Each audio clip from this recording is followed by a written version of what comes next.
தீர்க்கதரிசியின் புஸ்தகம் 53ஆம் அதிகாரம் 5வது வசனம். நம்முடைய மீறுதல்களின் நிமித்தம் அவர் காயப்பட்டு, நம்முடைய அக்கிரமங்களின் நிமித்தம் அவர் நொறுக்கப்பட்டார். ஆமென். வந்தது, அவருடைய தழும்புகளால் குணமாகிறோம். இந்த ஏசாயா 53ஆம் அதிகாரம் இயேசு கிறிஸ்துவினுடைய சிலுவை பாடுகளை அப்படியே தீர்க்க தரிசனமாய் எழுதி வைத்திருக்கிற ஒரு அதிகாரம். ஏறத்தாழ 700 ஆண்டுகளுக்கு முன்பதாக, 700 years before Isaiah wrote this prophecy. ரொம்ப மிக தெளிவாக 700 ஆண்டுகளுக்கு முன்பதாகவே ஏசாயா தீர்க்கன் இந்த பகுதிகளை அவன் எழுதி வைக்கிறான். இதில் சொல்லப்பட்டிருக்கிறபடியே நம்முடைய கர்த்தராகிய இயேசு கிறிஸ்துவானவர் உலகத்தின் பாவங்களை சுமந்து தீர்த்த தேவ ஆட்டுக்குட்டியாக சிலுவையிலே அவர் பலியானார். யூத குலத்தினர் நினைத்தார்கள் நாம் ஏதோ தண்டனையை நிறைவேற்றி விட்டோம் என்று. ஆனால் இயேசு கிறிஸ்துவோ, இதோ புத்தக சுருளில் என்னை குறித்து எழுதியிருக்கிறது என்று பிதாவின் சித்தத்தை செய்வதற்காக தாமாக முன்வந்து அர்ப்பணித்தார். அவருடைய அர்ப்பணத்தினாலே என்ன நடந்தது? தேவனுடைய கோபத்துக்கு உள்ளாக்கப்பட்டு சிலுவையிலே, என் தேவனே, என் தேவனே, ஏன் என்னை கைவிட்டீர் என்று சொல்லி பரிதாபமாய் மரித்தார். எல்லா ஆக்கினையும் அவர் ஏற்றுக்கொண்டபடினாலே தைரியமாய் சொல்லுகிறார். 7 வார்த்தையில் ஒரு வார்த்தை, முடிந்தது. நியாயப்பிரமாணம் முடிந்தது, ஆக்கினைகள் முடிந்தது, பிரச்சனைகள் முடிந்தது என்று சொல்லி தன்னிடத்தில் எல்லா பிரச்சனையும் ஏற்றுக்கொண்டு உங்களுக்காக எனக்காக அவர் பலியானார். பலியானது மாத்திரமல்ல, எவர்களெல்லாம் அதை விசுவசிக்கிறார்களோ அவர்களில் எல்லாம் அவருடைய தழும்புகளால் குணமாகும் பாக்கியத்தை பெறுகிறார்கள் என்று வேதம் சொல்லுகிறது. இன்னைக்கு நமக்கு நடந்த இன்சிடென்ட்ஸ் தெரியும், ஆனால் அந்த இன்சிடென்ட் மேலே நம்முடைய விசுவாசத்தை வைக்க முடியாமல் நாம் தவிக்கிறோம். காரணம் நம்முடைய அறிவின்மையே. அறிவின்மை என்று சொல்லும் பொழுது நம்ம எல்லாம் படிக்காதவர்களா, நமக்கு அறிவில்லையா என்று அப்படி எண்ணிக்கொள்ளக்கூடாது. வேதத்தை நாம் நடைமுறையிலே அணுக தவறுகிறோம். ஆலயத்தில் வந்து பிரசங்கம் கேட்பதை ஒரு லைஃப் உடைய பார்ட்ஸாக, வாழ்க்கையின் ஒரு பகுதியாக வைத்திருக்கிறோமே தவிர அதை வாழ்க்கையாக வைத்திருக்கவில்லை. நாம் ஏன் இங்கே கர்த்தருடைய வார்த்தையை நேரம் செலவு செய்து வந்து உட்கார்ந்து கேட்கிறோம்? இதே நேரத்தில் வாலிபர்கள் பார்த்தா அவங்க தன்னுடைய அழகான பைக்கை எடுத்துக்கொண்டு ஊரை சுற்றுகிறார்கள். ஐஸ்கிரீம் பார்லருக்கோ, கேக் ஷாப்க்கோ, அல்லது ஏதோ ஒரு வெஸ்டர்ன் ஃபுட்டுக்கோ, இல்லை ஒரு பிரியாணி கடைக்கோ போய் நேரத்தை செலவிடுகிறார்கள். அங்கே பீர், சாராயம் என்று வகை வகையை குடித்து உலகத்தை உல்லாசமாய் அனுபவிக்கிறார்கள். ஆனால் இந்த சபையிலே ஒரு வாலிபர் கூட்டம் அதையெல்லாம் வெறுத்து விட்டு இயேசுவை நோக்கி வந்து உட்கார்ந்திருக்கிறதே எதற்காக? தம்பி தங்கச்சிமார்கள் வந்து உட்கார்ந்துருக்கிறீங்களே எதற்காக? அப்ப நமக்கு அவங்களுக்கு என்ன வித்தியாசம்? அவங்க ஆலயத்துக்கு வர மாட்டாங்க, நாங்கள் ஆலயத்துக்கு போவோம். அது மட்டும்தான் வித்தியாசமா? இல்லை. ஆலயத்துக்கு வந்த நாம் இயேசு கிறிஸ்து ஏற்றுக்கொண்டதை நாம் அனுபவிக்க அழைக்கப்பட்டிருக்கிறோம். ஒரு ஆமென் சொல்லுவோமா? ஆனா நம்முடைய மென்டாலிட்டி எப்படி இருக்குன்னா, நம்ம முன்னேறணும்னா நம்ம தானே கஷ்டப்படணும் அப்படின்னு சொல்லி எல்லாரும் நினைக்கிற மாதிரி நினைக்கிறோம். இல்லை பிரியமானவர்களே, அவர் நமக்காக பாடுபட்டார் என்பதை விசுவசித்தாலே நாம் பாடுபட வேண்டிய அவசியம் இல்லை. அதற்கு பதிலாக அவர் பெற்றுக் கொடுத்த ஆசீர்வாதங்களை அனுபவிக்க அழைக்கப்பட்டிருக்கிறோம். அல்லேலூயா. ஆசீர்வாதம் என்பது ஏதோ பஞ்சுமெத்தையிலே உட்கார்ந்து கொண்டு காலாட்டி கொண்டிருப்பது அல்ல. நாம் நம்முடைய கடமையை செய்ய வேண்டும், ஆனால் கஷ்டப்பட வேண்டிய அவசியம் இல்லை. இன்னைக்கு நிறைய கிறிஸ்தவர்கள் இது தெரியாதபடினால்தான் அவர்கள் மற்றவர்களைப் போல ஹார்ட் ஒர்க்கர்ஸாக இருந்து நேரத்தை எல்லாம் வேலையிலேயே செலவு செய்து அப்படியும் முன்னேற்றம் காணாமல் ஆண்டவர் எனக்கு ஏன் இந்த ஆசீர்வாதத்தை தரவில்லை, அவர்களுக்கு மட்டும் செய்திருக்கிறார், ஓரவஞ்சனை செய்கிற கடவுளா இருக்கிறார் என்று வெளியில சொல்ல முடியாம மனசுக்குள்ளேயே எண்ணி வருத்தப்படுகிறார்கள். அது அவசியமற்றது. வேதம் தெளிவாய் சொல்கிறது, தேவனிடத்திலே பட்சபாதம் இல்லை.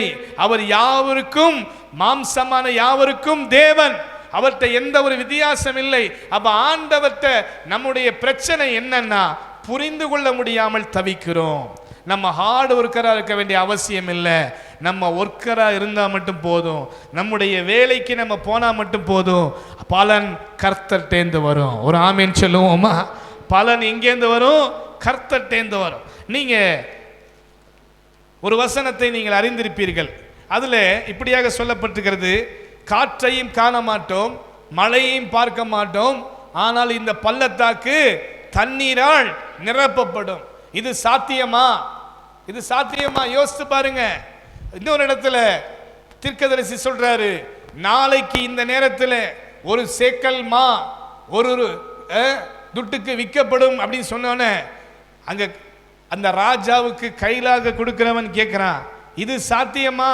அது எப்படிங்க? நம்ம தேசமே பஞ்சத்தில் இருக்குது, நாளைக்கு இந்த நேரத்தில் இவ்வளவு மலிவா பொருள் கிடைக்கும்னா அது சாத்தியம் இல்லை என்று அறிவிலிருந்து பதில் சொல்லுகிறான். அப்பொழுது தீர்க்கன் அங்கு சொல்லுகிறான், நீ பார்ப்பாய் ஆனால் பங்கடைய மாட்டாய் என்று சொல்லிவிடுகிறார். அதே போல அடுத்த நாள் காரியம் சம்பவிக்கிறது. இதிலிருந்து நான் என்ன சொல்ல வருகிறேன், நாம் சூப்பர் நேச்சுரலை அறிந்திராதபடியினால்தான், விசுவாசிக்காதபடியினால்தான், சுயமுயற்சி செய்து செய்து செய்து இயேசு கிறிஸ்துவினுடைய ஆசீர்வாதங்களை பெற்றுக்கொள்ள முடியாமலே போய்விடுகிறோம். இந்த இரவு சில வசனங்களை மாத்திரம் நான் உங்களுக்கு சொல்லிவிட்டு செல்ல போகிறேன். நீங்கள் விழிப்படைந்து உங்களுக்காக இயேசு மரித்தார் என்பதை வெறுமனே அறிவிலே மட்டுமல்ல, அனுபவத்திலும் கொண்டு வந்து ஒரு ஆசீர்வாதமான வாழ்க்கையை வாழ கர்த்தர் அனுக்கிரகம் செய்வாராக. ஒரு ஆமென் சொல்லுவோமா? ஆமென், அல்லேலூயா. சிலுவையிலே அவர் என்ன செய்தார் என்று சொன்னால், நம்முடைய மீறுதல்களுக்கு அவர் ஏற்றுக்கொண்டு அதற்கு பதிலாய் பாவ மன்னிப்பை நிறைவேற்றினார். நம்முடைய அக்கிரமங்களை ஏற்றுக்கொண்டு நமக்கு நியாயத்தை, அவர் நீதியை வழங்கினார். அவர் தண்டனையை ஏற்றுக்கொண்டபடினாலே தேவனோடு நம்மை ஒப்புரவாக்கிவிட்டார். அவருடைய தழும்புகளால் நாம் சுகமாகிறோம். அந்த சுகமாவதை எப்படி புரிந்து கொள்ளலாம் என்று சொன்னால், நாம் ரெஸ்டோரேஷன் பண்ணப்படுகிறோம். நம்முடைய வாழ்க்கை என்பது மீண்டும் கட்டப்படுகிற ஒரு அனுபவத்துக்குள்ளே வருகிறது. அவருடைய பாடுகள் நம்முடைய வாழ்க்கைக்கு அது ஒரு அஸ்திபாரமாக இருக்கிறபடினாலே அந்த பாடுகள் மேலே நம்முடைய மாளிகையை கட்ட கர்த்தர் நம்மை அழைத்திருக்கிறார். கர்த்தர் இதை காணும்படியாக, இதை விளங்கி கொள்ளும்படியாய் நம் கண்களை திறப்பாராக. மீண்டும் ஒரு நிமிஷம் மாத்திரம் அதற்காக நான் ஜெபிக்க விரும்புகிறேன். நல்ல தூய ஆவியானவரே, இந்த இரவு நேரத்தில் உம்மை நான் வரவேற்கிறேன். எங்கள் நடுவிலே எழுந்தருளுவீராக, எழுந்தருளுவீராக. உம்முடைய சத்தியத்தை அறிந்து கொள்ள ஆண்டவரே, அந்த சத்தியத்தில் இருக்கிற அந்த மேன்மையை வாழ்க்கையில நடைமுறைப்படுத்த ஒவ்வொரு தேவ பிள்ளைக்கும் அனுக்கிரகம் செய்யும் ஆண்டவரே, அனுக்கிரகம் செய்யும். பல ஆண்டுகள் ஆயும் வார்த்தையை கேட்டுவிட்டு அப்படியே நாங்கள் செல்லாமல் அந்த வார்த்தையினுடைய மேன்மையை அனுபவிக்கிறவர்களாய் எங்களை மாற்றி போடும் அப்பா, எங்களை மாற்றி போடும் ஆண்டவரே. உம்முடைய பரிசுத்த வல்லமையை நாங்கள் வரவேற்கிறோம். உம்முடைய பரிசுத்த வல்லமையை நாங்கள் வரவேற்கிறோம். பரிசுத்த வல்லமையை நாங்கள் வரவேற்கிறோம். வாரும் தூய ஆவியானவரே, வாரும் தூய ஆவியானவரே. வேதத்தின் மகத்துவங்களை காணும்படி எங்கள் கண்களை திறந்தருளும் அப்பா. ஹல்லேலூயா, ஹல்லேலூயா. நன்றி அப்பா, நன்றி அப்பா, நன்றி அப்பா, நன்றி அப்பா, நன்றி அப்பா, நன்றி அப்பா, நன்றி அப்பா, நன்றி ராஜா, நன்றி ராஜா, நன்றி தூய ஆவியானவரே, நன்றி தூய ஆவியானவரே, நன்றி ராஜா, நன்றி ராஜா, நன்றி ராஜா. ஹல்லேலூயா. நன்றி, நன்றி, நன்றி, நன்றி, நன்றி, நன்றி, நன்றி, நன்றி, நன்றி, நன்றி, நன்றி, நன்றி.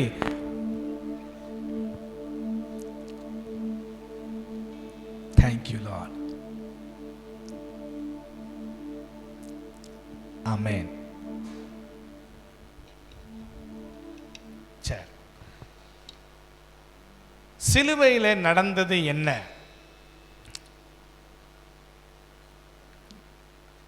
நம்முடைய பாவங்களுக்காக இயேசு சப்ஸ்டிடியூட்டாக அவர் என்ன பண்ணாரு? நாம் இருக்க வேண்டிய இடத்துல அவர் இருந்து அந்த பாவத்தை அவர் ஏற்றுவிட்டார். இதை நம்ம முதல்ல விசுவசிக்க வேண்டும்.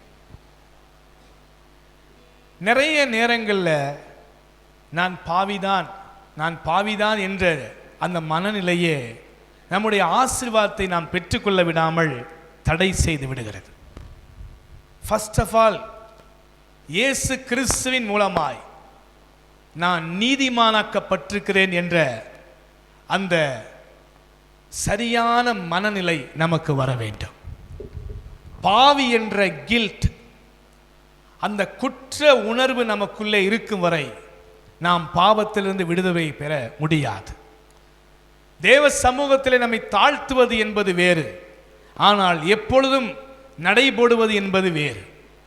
நான் பாவிதான் என்ற குற்ற உணர்வோடு கூட நீங்கள் வாழ்வீர்கள் என்றால் பாவத்தின் அடிமைத்தனத்தில் தான் இருப்பீர்கள்.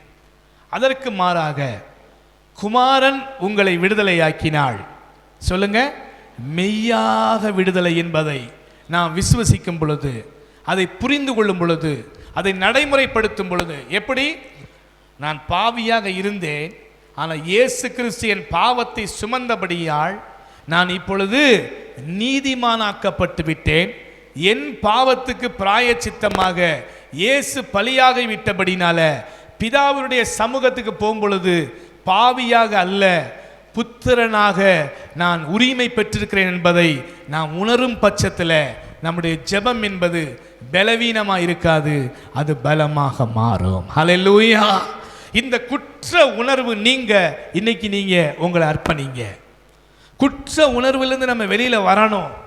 நிறைய நேரம் நம்ம கேட்கிற செய்திகள் எல்லாம் நம்மை பாவிங்கிற அந்த ஒரு ஸ்டேட்டஸ்லே வச்சிருது.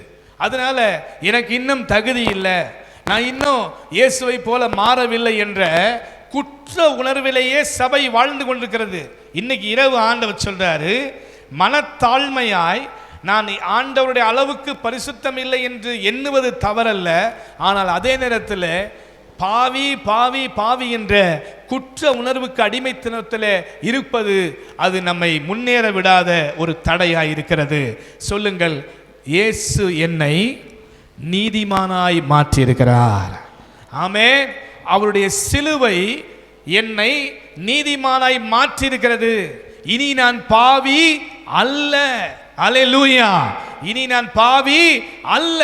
இந்த குற்ற உணர்வு உங்களுக்கு இல்லை என்று சொன்னால்தான் பிசாசு உலகத்தில் வந்து நிற்கும் பொழுது அவனை எதிர்த்து நிற்க முடியும், கடிந்து துரத்த முடியும். இயேசு ஒரு இடத்திலே சொல்லுகிறார், இதோ உலகத்தின் அதிபதி என்னிடத்திலே வருகிறான், அவனுடையது ஒன்றும் என்னிடத்திலே இல்லை. ஏன்? குற்ற உணர்வு அவர் கிடையாது. அதனால தான் பிசாசுகளை கடிந்து அவர் துரத்துகிறார். அசுத்த ஆவிகளை கட்டளையிட்டார், அது அவர்களை விட்டு புறப்பட்டு போயிட்டது. ஆனால் நமக்குள்ளே இந்த பாவ உணர்வு அகன்று போகாதபடினால்தான் ஊழியக்காரர்கள் ஊழிய செய்யட்டும், நம்ம சபைக்கு வந்து செல்கிற ஒரு விசுவாசியாக மாத்திரம் இருப்போம், ஏதோ சிறு பிள்ளைகளுக்கு அல்லது வாலிபர்களுக்கு நம்ம ஊழியம் செய்துவிட்டு நம்முடைய வாழ்க்கையை ஓட்டுவோம் என்று சொல்லி அநேகர் தங்களை கட்டுப்படுத்தி விடுகிறார்கள். இல்லை பிரியமானவர்களே, இயேசு கிறிஸ்துவின் இரத்தம் சகல பாவங்களை நீக்கி சுத்திகரிக்கும் என்ற வசனம் உண்மை என்றால் நீங்களும் நானும் இனி பாவி அல்ல, தூய்மையாக்கப்பட்டவர்கள். அல்லேலூயா. நீங்களும் நானும் நாம நியாய தீர்ப்புக்கு உட்பட்டவர்கள் அல்ல, நாம் சிங்காசனத்துக்கு உட்பட்டவர்கள். நாம் பிசாசுகளை நியாயம் தீர்க்க, தூதர்களை விசாரிக்க அழைக்கப்பட்டவர்கள். நம்முடைய தகுதி தேவனால் உண்டானது. ஒரு ஆமென் சொல்லுவோமா? ஹல்லேலூயா, ஹல்லேலூயா. இந்த சிலுவையில ஆண்டவர் செய்த இன்னொரு காரியம் என்ன தெரியுமா? அந்த அக்கிரமத்தினுடைய நிறைவை அவர் அழித்து விட்டார். பாருங்க, ஒரு வசன வேதத்தில் எப்படியாக இருக்கிறது, பாவத்தின் சம்பளம், அந்த மரணத்தை இயேசு சிலுவையில கொன்று விட்டார், வென்று விட்டார். அப்புறம் அக்கிரமம் என்பது அது நமக்கு கிடையாது. ஒரு ஆமீன் சொல்லுவோமா? அக்கிரமம் என்பது நமக்கு கிடையாது. நாம் இந்த புதிய ஏற்பாட்டு நாட்களில் இருக்கிறோம், பரிசுத்த ஆவியின் நிறைவுக்குள்ள இருக்கிறோம். நாம் அக்கிரமம் செய்கிறவர்கள் அல்ல, நாம் ஆண்டவர் மீது அக்கறை கொண்டவர்கள். எத்தனை பேர் ஆமீன் என்று சொல்லுகிறோம்? ஹல்லேலூயா. இந்த இனிக்விட்டிஸை அவர் அப்புறப்படுத்திட்டாரு, இனி அது நமக்கு கிடையாது. இயேசுவை ஏற்றுக்கொண்டபடினாலே அக்கிரம சிந்தனை நமக்கு கிடையாது, அக்கிரமத்தால் வருகிற நியாய தீர்ப்பு நமக்கு கிடையாது என்பதை நாம் விசுவசிக்க கடமைப்பட்டிருக்கிறோம். அது மட்டும் இல்லை, அந்த நியாய தீர்ப்பு, அந்த தண்டனை, நிறைய பேர் இன்றும் பிரசங்கம் பண்ணும் பொழுது நரகத்தை குறித்து சொல்ல வேண்டும் என்று சொல்லி அவர்கள் அதில் பிடிவாதமாக இருக்கிறார்கள். நான் நன்றாக சொல்லுகிறேன், மத்தேயு சுவிசேஷத்தில் ஆண்டவர் எழுதும் பொழுது பிசாசுக்கும் அவனுடைய தூதர்களுக்கும் உண்டாக்கப்பட்டிருக்கிற நரகம் என்று சொல்லுகிறார். என்னதுங்க? பிசாசுக்கும் அவனுடைய தூதர்களுக்கும் உண்டாக்கப்பட்டது என்னது? நரகம். அதை பற்றி நம்ம கவலைப்பட வேண்டியது இல்லை. எத்தனை பேருக்கு புரியுது? ஒரு ஆமீன் சொல்லுங்க. நிறைய நேரத்தில் நரகத்தை பற்றி கவலைப்பட்டனால கொஞ்ச நாள் என்ன ஆயிருது, நான் தகுதியற்றவன், என்னால் எதுவும் முடியாதுங்கிற அந்த குற்ற உணர்வு அடைந்த கில்ட் கான்சியஸ்லேயே ஆண்டுகள் ஓடிக்கொண்டிருக்கிறது. இன்னைக்கு முடிவெடுங்க, நரகம் எனக்கு உரிய இடம் அல்ல, எனக்குரிய இடம் பரலோகம். ஒரு அல்லேலூயா.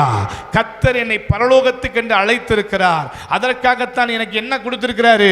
நித்திய ஜீவனை கொடுத்திருக்கிறாரு. என்னுடைய பேரை ஆண்டவர் ஜீவ புஸ்தகத்தில் என்ன பண்ணியிருக்காரு? எழுதியிருக்கிறாரு.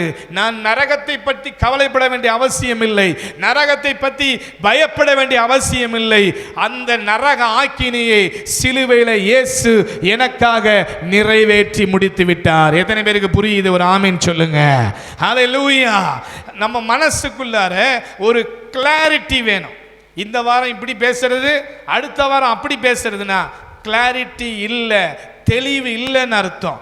இன்னைக்கு ஒரு தெளிவுக்குள்ள வாங்க. நரகம் பிசாசுக்குரிய இடம், மோட்சம் எனக்குரிய இடம், தேவனுடைய இடம்தான் என்னுடைய இடம். அதுக்காகத்தான் இயேசு கிறிஸ்து தன்னுடைய ஒரே பேரான குமாரனை விசுவசிக்கிறவன் எவனோ அவன் கெட்டு போகாமல் நித்திய ஜீவனை அடையும்படிக்கு அவரை தந்தருளி இவ்வளவா என்னில் அன்பு கூர்ந்தார். இந்த உலகத்திலே அன்பு கூர்ந்தார். நான் இப்ப அவரை விசுவசிக்கிறபடினால நித்திய ஜீவனுக்குரிய நரகத்துக்கு உரியவன் அல்ல. எத்தனை பேர் ஆமீன் சொல்றீங்க? ஹல்லேலூயா. அப்புறம் கடைசியா சொன்னாரு, என்னுடைய தழும்புகளால் நீங்கள் சுகமாகிறீர்கள். அது எதை குறிக்கிறது என்றால், விலைக்கிரயத்தை இயேசு செலுத்தி விட்டார். நீ இனி செலுத்த வேண்டிய அவசியம் இல்லை. நிறைய பேர் பார்த்தீங்கன்னா, அதான் நேற்று நான் சொன்னேன், இயேசுவுக்காக வாழ்கிறோம், இயேசுவுக்காக வாழ்கிறோம் சொல்றாங்க. இயேசுவுக்காக வாழ தேவையில்லை, இயேசுவோடு வாழ வேண்டும். எத்தனை பேர் ஆமென் சொல்லுங்க? இயேசுவோடு வாழ்வேன். நீங்க சொல்லுங்க பாப்பா, இயேசுவோடு வாழ்வேன். இது ரெண்டுக்கு வித்தியாசம் இருக்குது. மூத்த குமாரன், இளைய குமாரன், அந்த ஓமானத்தை உங்களுக்கு ஞாபகப்படுத்துகிறேன். அதை கொஞ்சம் கம்பேர் பண்ணி பாருங்க. மூத்தவன் கீழ்ப்படிதல் உள்ளவன், தகப்பனோடு இருக்கிறான்.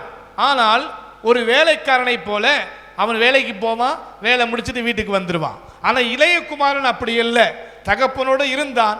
ஆனால் அவனுக்கு உலக ஆர்வம் வந்து விட்டது, ஆசை. உடனே தகப்பன்ட்ட என்னுடைய உரிமையை கொடுங்கன்னு சொல்லி சொத்தெல்லாம் எழுதி வாங்கிட்டு போய் தன்னிச்சையாக செலவு செய்தான், பாவத்தின் வழியிலே போனான், தன்னையே கெடுத்து விட்டான். கடைசியில் சாப்பாட்டுக்கு வழி இல்லை. அப்போ யோசிச்சான், அப்பா வீட்டில் எங்கள் அப்பாவுடைய வேலைக்காரர்கள்லாம் வயிறார சாப்பிட்றாங்க, எனக்கு இன்னைக்கு சாப்பாடு இல்லை, பன்றி சாப்பிடுகிற தவிட கூட எனக்கு தர மாட்டேங்கிறாங்களே, ஒன்று செய்வேன், திரும்பி எங்கள் அப்பாட்ட போவேன், மன்னிப்பு கேட்பேன். ஆனால் மகனாக வேணாம், என்னை ஒரு வேலைக்காரனாக வச்சுங்க, சாப்பாடாவது தாங்கன்னு கேட்பேன்னு சொல்லி வருகிறான். ஆனால் அவங்க அப்பா என்ன பண்ணுறாரு, அவன் தூரத்தை வருகிறத கண்டு இறங்கி ஓடுகிறார். ஓடி கட்டி அணைத்து முத்தம் செய்து அவனுக்கு மோதிரத்தை போட்டு குளிப்பாட்டி விழாவை கொண்டாடுகிறார். அந்த நேரத்தில் அண்ணங்காரன் வரார். அண்ணங்காரன் என்ன சொல்றாரு, என்னப்பா நடக்குது எங்கள் வீட்டில், ஒரே ஃபங்க்ஷன் மாதிரி தெரியுது. என்னோட ஆமாங்க, உங்கள் தம்பி திரும்பி வந்துட்டாரு. அண்ணனுக்கு பயங்கரமான கோபம் வந்துருச்சு, ரொம்ப எரிச்சல் வந்துருச்சு. என்ன தகப்பன், ஒரு நியாயம் தெரியாதவரா, இவ்வளவு ஒரு மோசமானவரா, சொத்தை ஏமாத்தி வாங்கிட்டு போய் எல்லாத்தையும் அழிச்சிட்டு வரான், அவனுக்கு விழா கொண்டாடுகிறார். ஆனால் எனக்கோ ஒரு ஆட்டுக்குட்டியை கூட பரிசாக தரவில்லை என்று முறுமுறுத்து கொண்டு வீட்டுக்குள்ளே வர மனசு இல்லாம நிற்கிறான். அப்ப அவங்க அப்பா வந்து சொல்றாரு, ஏன்பா இப்படி இருக்கிற, அவன் தொலைந்து போனவன் கிடைத்திருக்கிறான், நீ என்னுடையவன் ஆயிட்ட. அவனே அவனுக்கு கோபம் வருது, என்ன என்னுடையவன், எனக்கு என்னத்தை கொடுத்தீங்க? உடனே அவன் சொல்றாரு, அப்பா அப்பா நான் உனக்கு கொடுக்கணும்னு அவசியம் இல்லை, என்னுடையது எல்லாம், என்ன சொன்ன, என்னுடையது எல்லாம் நீயே எடுத்துட்டு போக வேண்டியதுதான், இட்ஸ் யுவர் பிரிவிலேஜ். நீ என்கிட்ட வந்து என்ன கேள்வி, என்கிட்ட உத்தரவு கேட்கறதுக்கு நான் என்ன முதலாளியா, நீ என்ன வேலைக்காரனா? இது கூட புரிந்து கொள்ளாமல் என் பிள்ளையாக இருக்கிறாயே என்று வருத்தப்பட்டார். இன்னைக்கு சபைக்கு வருகிற கிறிஸ்தவருடைய மனநிலை இப்படித்தான் இருக்கிறது. உரிமையாய் செயல்பட வேண்டிய நாம் ஒரு வேலைக்காரனை போல வெளியில நின்றுகிட்டு, ஏசப்பா உமக்கு சித்தம் இருந்தா தாங்க, சித்தம் இருந்தா தாங்கன்னு ஜெபம் பண்ணிக்கிட்டு இருக்கிறோம். யாரோ ஒரு புறஜாதி வருகிறார்கள், கேள்விப்பட்டு வருகிறார்கள், வந்தவுடனே அற்புதத்தை பெற்றுக்கொண்டு போய் விடுகிறார்கள். நடக்குதா நடக்கலையா? பார்த்திருக்கீங்களா பார்க்கலையா? சபைக்கு தவறாம வரவங்க கஷ்டத்திலே இருக்கிறாங்க. என்னைக்கோ ஒரு ஆள் வருவான், அன்னைக்கு அவன் வந்து பெற்றுட்டு போயிடுறான். நான் நிறைய பேர் அது மாதிரி பார்த்துருக்கிறேன்.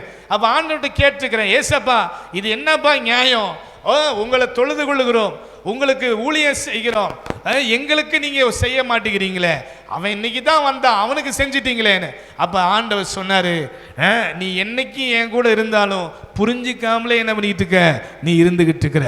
கர்த்தர் ஆண்டவர், நான் பயங்கரமானவர், இதெல்லாம் தெரிஞ்சு வச்சிருக்கிற, நான் தகப்பன் என்பதை நீ தெரிந்திருக்கிறியா?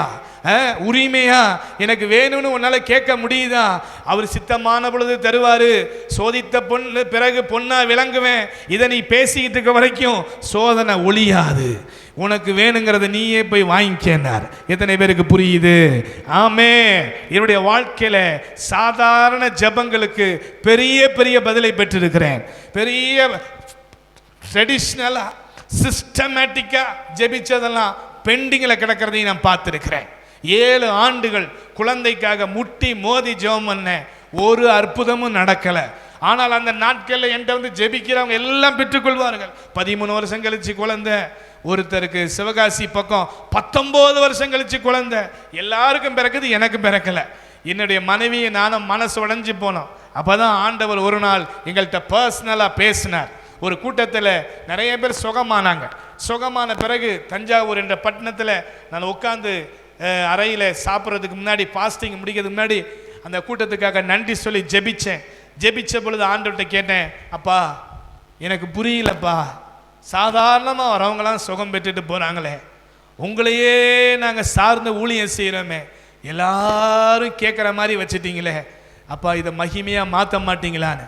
அப்போ தான் ஆண்டவர் சொன்னார், தம்பி சுகம் என்பது மேஜையிலே சாப்பிடுகிற உணவு. மார்க்கு சுவிசேஷம் 7ஆம் அதிகாரத்திலிருந்து ஆண்டவர் பேசினார்.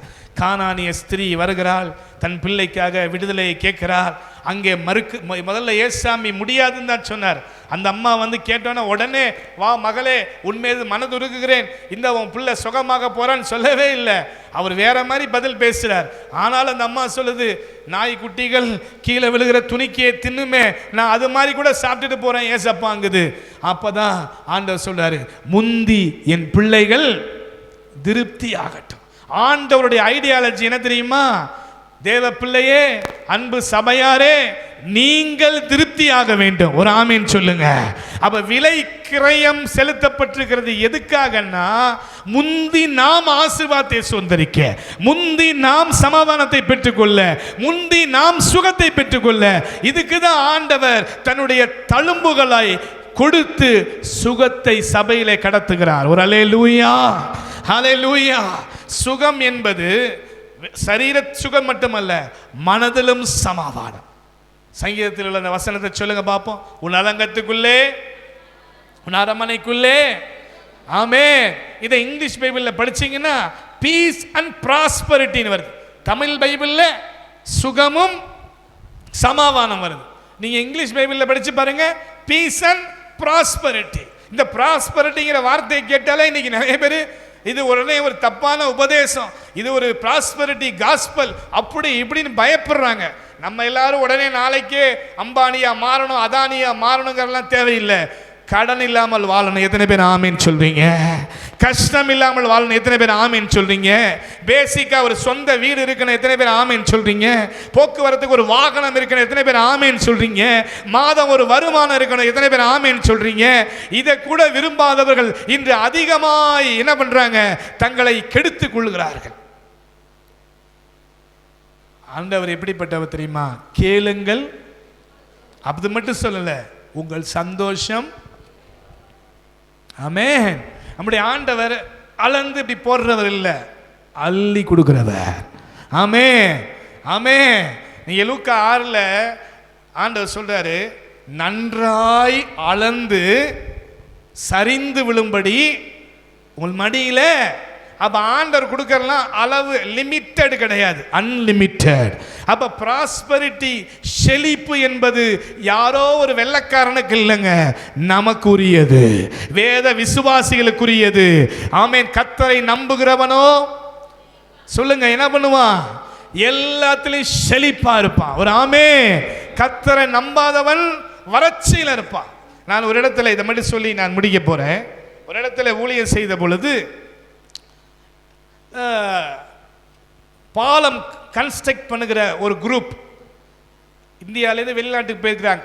அவங்கெல்லாம் பிரிட்ஜ் கன்ஸ்ட்ரக்ஷன் குரூப்பில் இருக்கிறாங்க. ஒரு சாதாரண சம்பளம் தான். நான் ஒரு இடத்துல பிரசங்கம் பண்ணிட்டு இருக்கும்போது வந்து, பிரதர் இன்னைக்கு நைட்டு ஒரு மிட் நைட் ப்ரேயர் வச்சுருக்கிறோம், நீங்கள் ஒரு வேர்ட் ஆஃப் காட் ஷேர் பண்ண முடியுமா? எங்களுக்கு ரொம்பலாம் காணிக்க தர முடியாதுனார். நான் சொன்னேன், எப்போ வரும்போதே வில்லங்கமாக வராதிங்க, காணிக்கையே இப்போ யாரு கேட்டா? நானாக காணிக்கை கொடுத்தா வரேன்னு சொன்னேன். நீயா பிரச்சனை பண்ணாத. எங்கே இருக்குன்னு, ஊருக்கு கடைசியில் நாங்கள் சிங்கப்பூரில். அப்போனா எனக்கு டிரான்ஸ்போர்ட் கொடுத்துருங்க. எந்த காரில் வருவீங்கன்னா? நீங்களாம் எந்த காரில் போவீங்கன்னு கேட்டேன். நாங்கள் டொயேட்டோ, அது பேர் என்னது, நம்ம ஊரில் இருக்கக்கூடிய ஒரு 407 மாதிரி, அது ஏசி வண்டி, அதில் போவோம் நாங்கள். அதுலேயே நானும் வரேன். அப்படியே வருவீங்களா பாஸ்? அதெல்லாம் வருவேயா அப்படின்ட்டு. நான் மிஷினரி ஊழியத்தை ரொம்ப நேசிக்கிறோம். எங்களுக்கு ஆண்டவர் ஆடி காரில் கொடுத்தாலும் போவோம், நடந்து தான் போனாலும் போவோம். எங்களுக்கு அதெல்லாம் பிரச்சனையே கிடையாது. ஊழியத்துக்கு வசதி கிடைச்சா பயன்படுத்துவோம், இல்லைன்னா இருக்கிறத வச்சு சந்தோஷமாக இருப்போம். அதுதான் கர்த்தர் எங்களுக்கு போதிச்சிருக்கிறார். சரி, அப்போ நான் நைட்டு வாங்க பாஸ்டர், இந்த வேனில் நல்ல வேனு. அவன் சொன்னதை பார்த்தா தான் பரிதாபமாக இருந்துச்சு. போய் பார்த்தா அருமையான வேன், அழகாக 1.5 மணி நேரம் போச்சு. கடலில் உள்ளுக்குள்ளே கூட்டிகிட்டு போனாங்க. போய் அங்கே ப்ரேயர் நடந்துட்டு இருந்துச்சு. அந்த ப்ரேயர் அவங்க நடத்தி கொண்டு இருக்கும்போது நான் இங்கே சைடில் உட்காந்துருந்தேன். ரொம்ப நைட்டு 1:30-2 மணி. எனக்கு ரொம்ப டயர்டு. அன்றைக்கி 3 சர்ச்சில் மினிஸ்ட்ரி பண்ணியிருந்தேன், ரொம்ப டயர்டாக இருந்தேன்.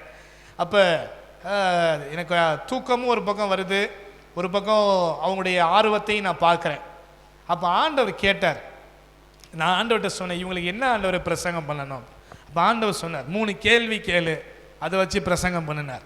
என்ன 3 கேள்வின்னு சொல்லி கேட்கணும்னா ஆண்டவர் உணர்த்தினார். நான் ரெடி பண்ணிட்டு போயிட்டேன். அவங்கள்ட்ட கேட்டேன். ஒவ்வொருத்தர் பார்த்தீங்கன்னா தங்களுடைய வாழ்க்கையில் ஆண்டவர் செய்யறதெல்லாம் சாட்சி சொல்கிறாங்க, ரொம்ப சந்தோஷமாக இருக்கிறாங்க, ரொம்ப மேட்டிமையாக இருக்கிறாங்க. அதுதான் முக்கியம். என்னமோ அவங்க தான் இந்த சிங்கப்பூர்லேயே உண்மை உத்தமமாக கர்த்தரை தேடுற மாதிரியும், வீட்டில் தூங்குறவங்களாம் பாவிகள் மாதிரியும் அங்கே ஜெபம் பண்ணிக்கிட்டு இருக்கிறாங்க. நான் யோசித்தேன், என்னடா இவங்களுடைய அண்டர்ஸ்டாண்டிங் அப்படி சொல்லிட்டு, சரி 3 கேள்வி, இதுக்கு பதில் சொல்லுங்கள், அப்புறம் பிரசங்கம் பண்ணுவோம். கேளுங்க பாஸ்டர், எங்களுக்கு பைபிள் நல்லா படிச்சுருக்கோம். எல்லாருக்கும் தான் பைபிள் தெரியும், ரைட்டு, ஓகே. உண்மையுள்ள மனுஷன் டேஷ், நீங்களே சொல்லுங்களேன். கர்த்தரை நம்புகிறவன், அப்புறம் சின்னவன், சிறியவன், இதெல்லாம் உங்கள் வாழ்க்கையில் நிறைவேறி இருக்குதா? இதுதான் கேள்வி. வசனம்லாம் இருக்குது, ரைட்டு தான். உன் வாழ்க்கையில் நிறைவேறி இருக்குதா? இந்த சிங்கப்பூர்லேயே நாங்கள் தான் உத்தமமாக இருக்கோங்கிறியே, பரிபூர்ண ஆசீர்வாதம் பெற்றுட்டியா? காமி. என்னத்தை காமிப்பான்? அவனே பாலத்துக்கு அடியில் உட்காந்து ட்ரம் அடித்து பாட்டு பாடிட்டு என்னத்தை காமிப்பான்?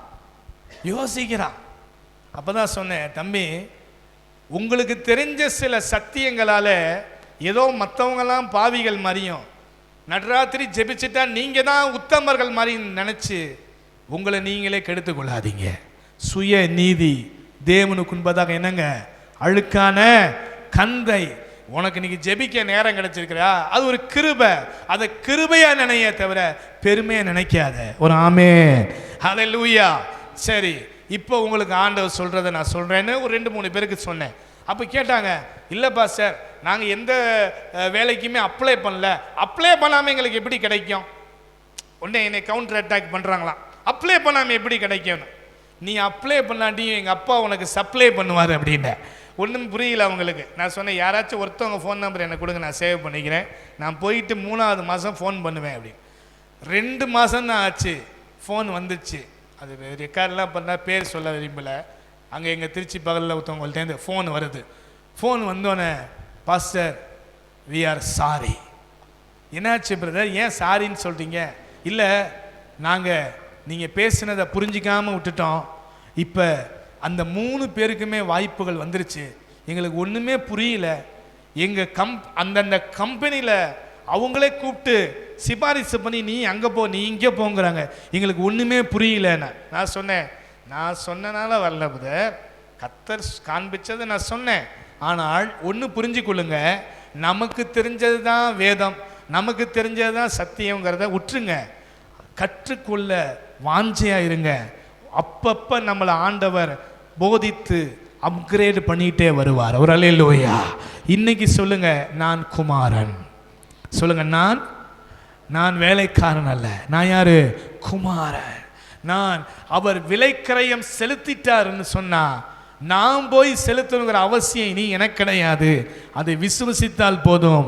விசுவாசத்தால் நீதிமான் பிழைப்பான். ஒரு ஆமேன் சொல்லுங்க. எனக்காக எல்லாவற்றையும் அவர் ஆயத்தம் பண்ணி வைத்துட்டாரு. அந்த அவருடைய தழும்புகளால் குணமாக்குறேன்னு சொல்லும் பொழுது சுகம் மட்டுமல்ல, ப்ராஸ்பரிட்டியும் எனக்கு வரப்போகிறது. ப்ராஸ்பரிட்டினா அம்பானி அதானிலாம் நம்ம ஆகணுங்கிற அவசியம் இல்லை. பறந்தா ஃப்ளைட்டில் தான் போவேன், தங்குனா ஸ்டார் ஹோட்டல், இதெல்லாம் பொருளாசை. இது நமக்கு தேவையே கிடையாது. நமக்கு தேவை பேசிக்கா கடன் இல்லாத கண்ணியமான ஒரு செழிப்பான வாழ்க்கை. எத்தனை பேர் ஆமே? நீங்க செழிப்பா இருந்தா எத்தனை பேர் ஆலயத்தை கட்டுவீர்கள்? எத்தனை பேர் மிஷனரிகளை தாங்குவீர்கள்? எத்தனை பேர் ஏழைகளை தாங்குவீர்கள்? எத்தனை பேர் எளியவர்களை படிக்க வைப்பீர்கள்? அதுக்காக ஒரு செழிப்பு உங்க மேல வந்து இறங்க போகிறது. உங்க வலது கையை அப்படியே உயர்த்துங்க. ஹல்லேலூயா. இயேசுவின் நாமத்தினாலே நான் ஜெபம் பண்ணுகிறேன். ஆண்டவரே, உம்முடைய தழும்புகளால் குணமாகிறோம் என்ற வசனத்தின் அடிப்படையில் நீர் அந்த விலை கிரயத்தை செலுத்தி விட்டபடினாலே இனி நாங்கள் அதற்காக பிரயாசப்பட வேண்டிய அவசியம் இல்லை. விசுவசித்தால் போதும், நீதிமான்கள் ஆகிறோம் என்ற சத்தியத்தின்படி கை உயர்த்தி இருக்கிற என் அன்பு சகோதர சகோதரிகள் ஒவ்வொரு மேலும் தேவனுடைய ஆசீர்வாதம் வந்து இப்பொழுது பனி போல இறங்குவதாக. ஆண்டவர் சொல்றாரு, உன் கையின் பிரயாசத்தை ஆசீர்வதிப்பே. ஓ, உன் கையின் பிரயாசத்தை ஆசீர்வதிப்பே. உனக்கு பாக்கியமும் நன்மையும் உண்டாயிருக்கும். உனக்கு பாக்கியமும் நன்மையும் உண்டாயிருக்கும். இப்போது இருப்பதை பார்க்கிலும் 1000 மடங்கு அதிகமாகும்படி தேவனாகிய கர்த்தர் உங்களுக்கு தமது பொக்கிஷ சாலையாகிய வானத்தை திறப்பாராக. ஹல்லேலூயா. உங்களுடைய எக்கனாமிக்கல் கண்டிஷன்ஸ், உங்களுடைய எக்கனாமிக்கல் ஸ்டேட்டஸ் இயேசுவின் நாமத்திலே கட்டளையிடுகிறேன், ஹையர் ஆவதாக, பெருகுவீர்களாக, நிரம்புவீர்களாக, உயருவீர்களாக. அதன் நிமித்தமாய் பொருளாசை அல்ல, பாவ வாழ்க்கை அல்ல, பரிசுத்த வாழ்க்கை. ஓ, கர்த்தருக்காக ஊழியம் செய்கிற வாழ்க்கை, கர்த்தருக்கு கொடுக்கிற வாழ்க்கை, உழைக்கிற வாழ்க்கை உங்களுக்குள்ளே வருவதாக இயேசுவின் நாமத்தினால ஒவ்வொரு தேவ பிள்ளையையும் மனதார வாழ்த்துகிற ஆண்டவரே.